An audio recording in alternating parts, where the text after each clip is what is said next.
servi-lo no continente africano há 21 anos. Eu faço 21 anos que eu tenho servido na África. Durante 10 anos eu trabalhei com as mulheres muçulmanas.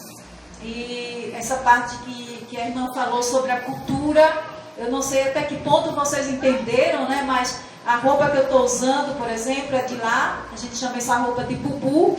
É um vestido tradicional africano. Mas normalmente na região que eu trabalho, que é a região do deserto, eu ando com um véu de 6 metros enrolado do alto da cabeça à planta dos pés, por cima de um vestido grosso desse daqui, no calor de 55 graus. Então, viver a cultura, viver essa realidade é muito complexa, né? Mas só para vocês terem uma ideia do que é complexidade, eu gostaria de saber, apenas de uma ou duas pessoas aqui, como é que vocês cortam inhame?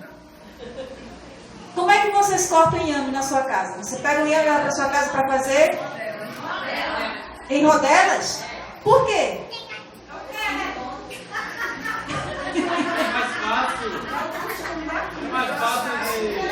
Tem certeza que é mais fácil? Não é mais fácil colocar ele aqui em pé, pegar a faca e fazer assim, não?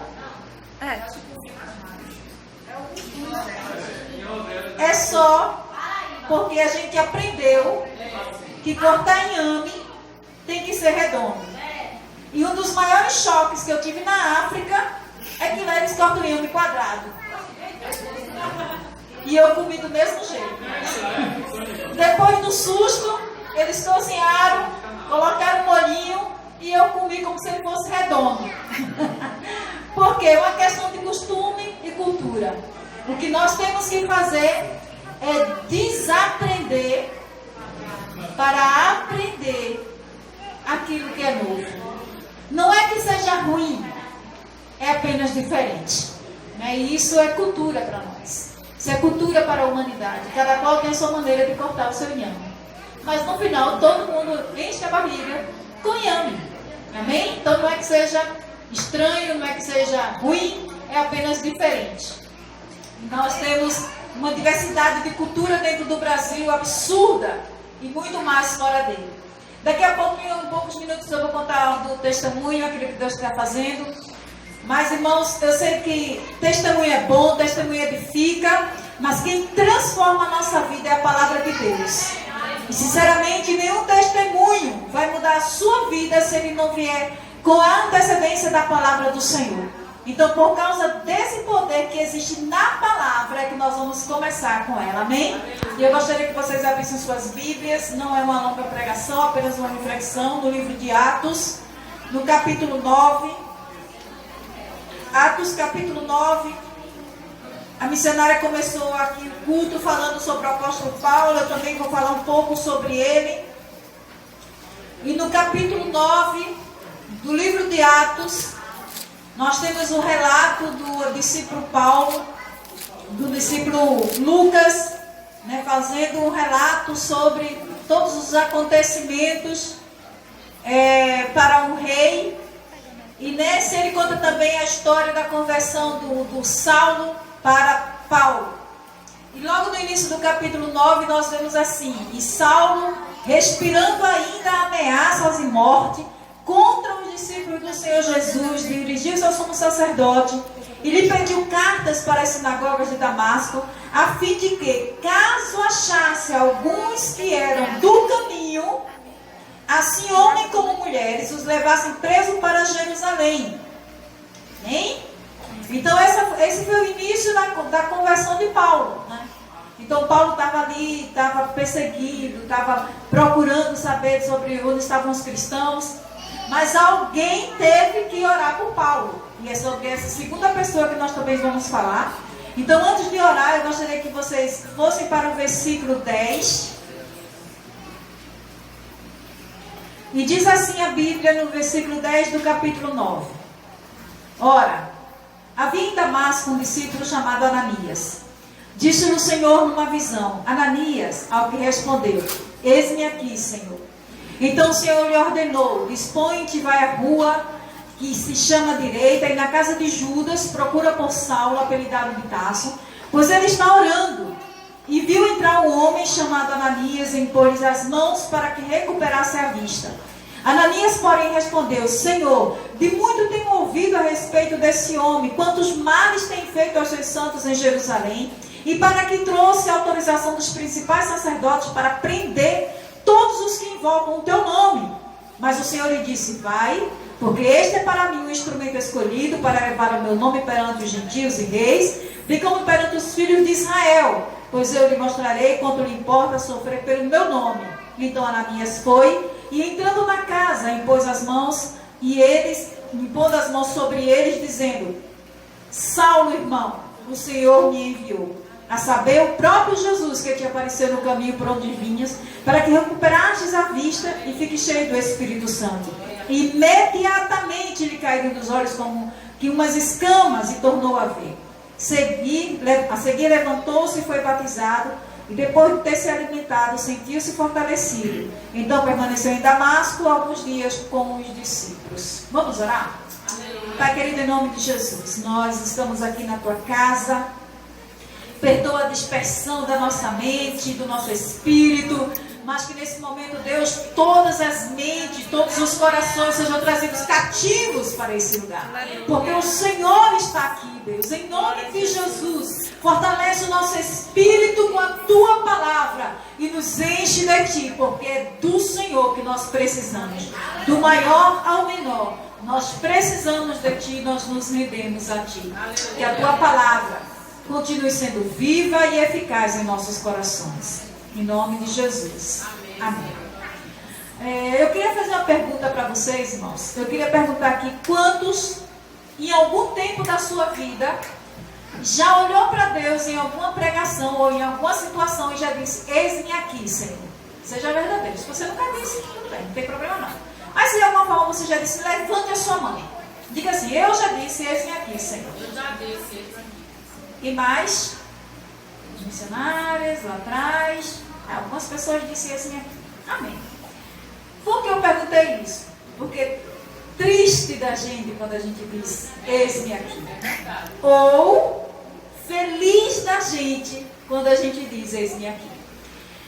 Aqui no caso de Paulo, né, do apóstolo Paulo, irmãos, ele era um homem religioso, ele era um homem zeloso, ele era um homem estudado, ele era um homem dedicado, ele brigava por causa das leis de Deus, ele comprava briga para defender a Torá, para defender mesmo os princípios que Moisés deixou. E Paulo decidiu, depois que Jesus morreu, os discípulos evangelizavam, pregavam o evangelho para tudo quanto é lado. Aí Paulo fez: esses homens estão acabando com a Torá, estão acabando com a verdadeira palavra, eu vou perseguir, porque quem conhece a palavra sou eu. Aí foi embora, perseguiu o povo. Conseguiu com a morte do Estevão, perseguiu outros que a Bíblia não relata, e foi atrás, pegou cartas, pegou autorização para prender, para matar. E o capítulo 9 já começa assim: Saulo respirando ainda a ameaça, né? Ele disse, ainda respirando ameaças e morte contra os discípulos, pediu cartas para prender homem, mulher, criança, velho, não importa. Falou de Jesus, vai preso. E olhe lá se não fosse morto. E aí ele continuou perseguindo até que ele chegou no caminho de Damasco, teve aquele encontro com Jesus, caiu, perdeu a visão, foi levado pelos soldados ou pela tropa com que ele estava para a casa desse Judas.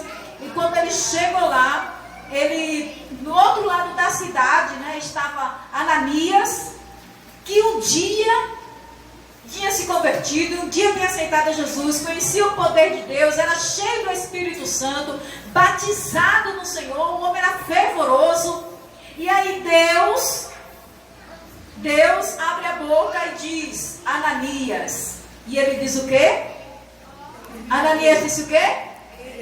Eis-me aqui.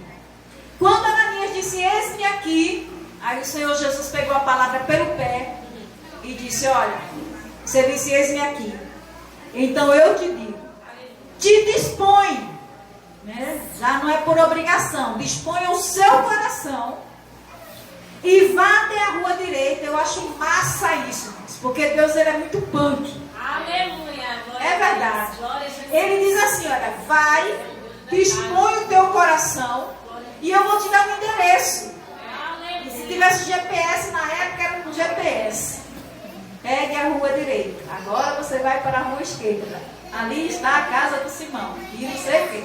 Né? A vozinha maravilhosa daquela mulher, mostrando o caminho que Ananias tinha que ir. Mas Ananias, ele obedeceu. E ele disse assim, o Senhor disse para Ananias, Ananias, se dispõe e vai até a rua direita, vai na casa desse homem que tem um Saulo lá, que eu já disse que você iria, porque ele já está orando lá. Só, irmãos, que quando Ananias ouviu a palavra Saulo, ele olhou para Deus, ele olhou para Jesus, ele disse, Senhor, eu acho que eu preciso te atualizar de alguma coisa. O Senhor não está sabendo, o Senhor não conhece essa peça que o Senhor está mandando eu ir orar. O Senhor não está por dentro das últimas informações. Esse homem não presta. Esse homem é um terrorista. Esse homem é um crente sem vergonha, que quer matar os seguidores do Senhor. Esse homem está perseguindo para prender e para matar todos os seguidores. Como é que o Senhor quer que eu vá evangelizar essa pessoa? Como é que o Senhor quer que eu vá orar por essa pessoa? Irmãos, Ananias, ele estava cheio de medo, ele estava cheio de temores, ele estava cheio de insegurança e cumpria a ordem do Senhor. E o Senhor disse, Maria Clara, Etia, aqui ó.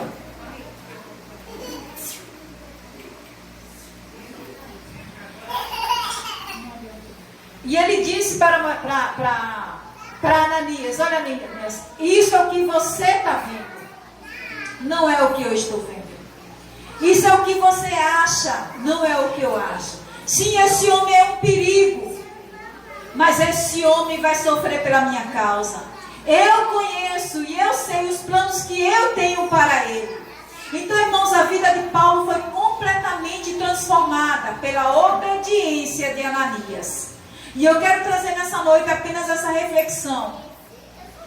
Que muitos povos, muitas nações, muitos dos seus vizinhos, muitos dos seus parentes, muitas das pessoas que trabalham com você, muitas das pessoas que estão ao seu lado, eles estão esperando que você entenda que quando você disse, eis-me aqui, Senhor, o Senhor pegou essa palavra e Ele quer te usar para transformar a vida daquele que você acha que não tem jeito, daquele que você acha que é um perseguidor na sua vida.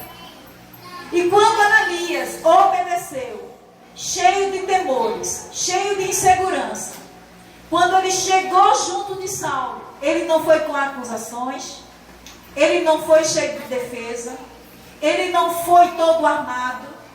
Quando ele viu Saulo no estado em que ele estava, ele chegou e disse, paz, irmão Saulo. A paz, irmão Saulo. Eu vim por causa da visão que você teve. Irmãos, a gente acha que as pessoas lá fora estão pensando de alguma forma que nós estamos isolados. E a gente acha que eles pensam que nós somos quadrados, que nós somos pessoas que vivem do passado, de situações difíceis. Na verdade, a Bíblia diz que o mundo, que as pessoas que estão lá fora, estão esperando com grande expectativa a revelação dos filhos de Deus. Que esse mês de missões dentro dessa igreja tenha sido apenas um mês de palestras.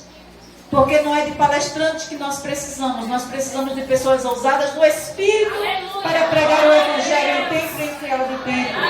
2 Coríntios, no capítulo 4, no versículo 3. 2 Coríntios, capítulo 4, versículo 3 diz, mas se esse Evangelho, diz assim, capítulo 4, versículo 3 de 2 Coríntios, mas se o nosso Evangelho ainda está encoberto, é para os que se perdem que está encoberto. Irmão, se eu prego o Evangelho, eu vou para o céu. Se eu não prego o Evangelho, eu vou para o céu do mesmo jeito. Você não vai deixar de ir para o céu se você não pregar o Evangelho. A diferença é que eu vou para o céu, mas a pessoa que trabalha com você vai para o inferno. Eu vou para o céu, mas a pessoa que durante a semana trabalha comigo vai para o inferno. E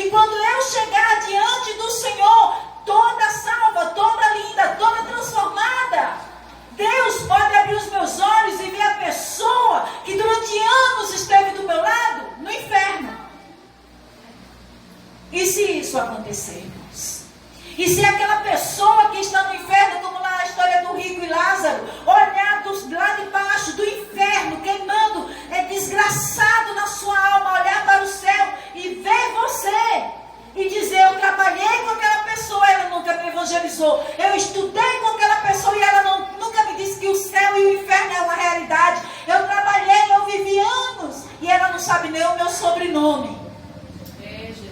E aí, como é que vai ficar a nossa vida diante de Deus? A eternidade toda. No céu não vai ter acusações, irmãos. Mas eu quero ter o prazer de poder dizer para o meu Senhor: eis-me aqui e os filhos que o Senhor me deu. Eis-me aqui e as almas que eu pude trazer para o Senhor. Porque foi o Senhor quem trouxe através da minha vida. Porque eu e você, de nós mesmos, irmãos, miseráveis homens e mulheres que somos, quem livrará o nosso corpo da nossa miséria? Porque o bem que a gente quer fazer, a gente não faz não. Mas o mal que a gente não quer, isso a gente pratica todo dia. Isso é para você e é para mim também. Agora nós temos que aprender a abrir a nossa boca e orar pelas pessoas, porque elas estão esperando. Independente se elas querem Jesus ou não, elas precisam da tua oração, elas precisam do teu abraço, elas precisam, quando você olhe para ela, perceba, você está decepcionada, mas olha, Jesus te ama e Ele vale a pena. Irmãos, em nome de Jesus, se esse evangelho ficar encoberto, você e eu, nós iremos para o céu, mas milhares de pessoas que nós conhecemos irão para o inferno. É difícil pregar para a família, é terrível. Eu prego para todo mundo e minha mãe não é crente. E aí?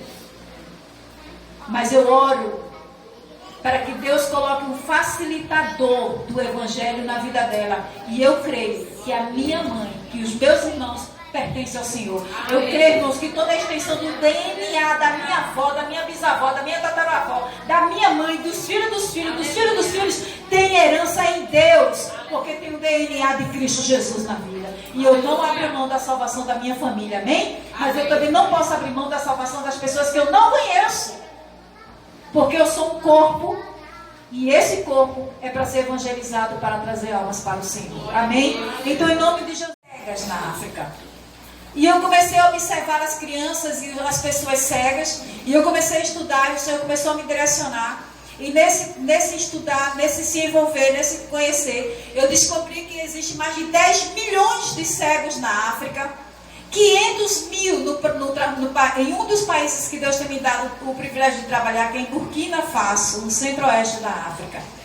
E quando uma pessoa nasce com essa deficiência, ou com qualquer outra deficiência, a primeira coisa que a família coloca e taxa aquela pessoa é como ela fosse uma maldição. Então, automaticamente, a criança deficiente é uma maldição. Essa criança deficiente, ela não tem direito à alimentação, então ela come o resto daquilo que sobrar. Ela não tem direito a nome, então ela vai ter nome como quarta-feira. O nome da criança é quarta-feira. O nome da criança é domingo. O nome da criança é segunda-feira. E eles são pacientes mental e de deficiência física. É um mundo não alcançado e não evangelizado. Mas que nós precisamos orar para que o Senhor Jesus mude o quadro, mude a sorte. E nesse meio, desse Deus, onde o Senhor quer que eu trabalhe, eu me junto com uma equipe, eu me junto com uma missão, eu me envolvo no trabalho. Eu já trabalhei, já faz mais de 5 anos, 10 anos que eu estou diretamente trabalhando com essas crianças. Depois de um período de 5 anos no Brasil, o Senhor tem me feito voltar para o campo. E quando eu cheguei lá o ano passado, eu passei um ano lá, e Deus me mostrou em que área específica. Porque existe a área de esportes, eu não posso ser porque eu não tenho pique para isso. Existe a área de medicina, eu não posso ser porque eu não tenho faculdade de medicina. A área pedagógica, eu posso fazer a área pedagógica e trabalhar e ensinar a ler e escrever em braille. Mas, irmãos, o Espírito de Deus me mostrou que a maior necessidade daquelas crianças é do Evangelho de Jesus Cristo. Elas têm uma alma que precisa sair da maldição e vir para a bênção da salvação. Sair das trevas e vir para a luz de Cristo Jesus. Sair da obscuridade, da falta de amor para vir se envolver e mergulhar no oceano do Espírito do amor de Deus. E eu disse, Deus, como fazer isso? E eu encontrei uma escola chamada Bengala Branca, lá no país de Guiné-Bissau. E quando eu perguntei para que são 54 crianças dentro de um espaço minúsculo, dentro de uma realidade terrível de necessidades físicas e tantas necessidades que eles tinham, tanta necessidade física, tanto naturais como sobrenaturais, como por exemplo a cura para suas enfermidades. E eu perguntei para uma das meninas, qual é a maior necessidade de vocês? E ela me disse, nós precisamos de Bíblia. Aleluia. Irmãos, aquelas crianças poderiam ter dito que elas precisavam de cura, que elas precisavam de comida, que elas precisavam melhorar o abrigo delas, que elas precisavam de colchão porque elas dormiam em talisca de cama. E elas fizeram, nós queremos Bíblia. E aí eu disse, Deus, me perdoe, porque quantas vezes nós temos as nossas Bíblias e nós não valorizamos. Nós temos preguiça de estudar, nós somos negligentes no cuidado, no zelo da palavra. E eu disse, Senhor, tenha misericórdia. E eu disse, Deus, como chegar a essas crianças? Eu tinha aprendido um método, mas, irmãos, eu descobri que uma Bíblia em Braille, só uma, ela é formada por 38 volumes, como esse daqui, para você ter uma Bíblia. Esse daqui é só metade do livro de Isaías. Só metade do livro de Isaías em Braille. Para uma pessoa ter uma Bíblia, ela precisa ter um valor, se for nesse material simples, de R$ 2.400. E se for num material melhor, mais de R$ 4.500. Para se ter uma única Bíblia. E aquelas crianças, elas iam para a igreja, mas como ir para a igreja se as igrejas na África não são adaptadas para elas? Não tem aceitação, não existe inclusão em muitos lugares. Os missionários, eles têm que se desenrolar mesmo para pregar, para evangelizar essas crianças. E mesmo assim eles não têm nenhum método. E Deus colocou no meu coração de organizar um livro, todo manual, todo feito pela criança, em escolas bíblicas ou em aulas esporádicas, uma vez por semana na própria escola, e eles formarem, e eles criarem junto com professores um plano de salvação contendo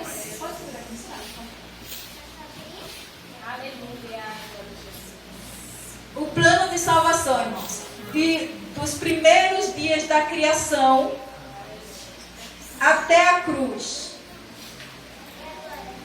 Como explicar isso para as crianças? Por exemplo, nessa aula, a gente dá uma aula falando que no princípio era tudo devastado. O mundo, a terra era sem forma e vazia. E Deus separou. Então a criança, na hora que montar a página, a folha A4 dela, é ela que vai colar o círculo, é ela que vai colocar esse cordão dividindo a noite do dia, é ela que vai colar as frases em braille, é ela que vai decorar o versículo em braille. Se ela já lê, ela faz com as próprias mãos. Se elas não fazem, se elas não lêem, a gente passa para os professores, e os professores passam para essas crianças. Ah, missionária, mas qual é a diferença de trevas e noite para uma criança cega? A diferença, irmãos, aí a gente explica para aquela criança que quando Deus separou a noite das trevas, é porque a noite Deus nos deu para dormir, para descansar, para renovar as nossas forças, para que no outro dia a gente tenha vigor, para que no outro dia a gente possa brincar, para que no outro dia a gente possa estudar. Mas é totalmente diferente das trevas, mesmo que tudo seja escuro. As trevas é sentimentos de dor, de angústia, de solidão, aquela escuridão dentro da alma, aquela escuridão na mente. E quando você explica isso para a criança cega, ela vai entender que existe uma separação, sim. Mas assim como Deus separou as trevas e a noite, Ele também separou a luz e o dia. Para que a gente tenha tempo de descansar, tempo de trabalhar, mas que a gente viva o calor do sol, que a gente consiga viver a temperatura do nosso corpo, tudo durante o dia. E desse jeito nós vamos ensinando para as crianças de formas com a terra, tudo produzido lá. Tudo reproduzido lá. Não precisa trazer nada do estrangeiro, porque ela é muito, extremamente carente. Tudo que você faz é em relevo, tudo que você faz é em braille e com coisas que eles possam ter por perto.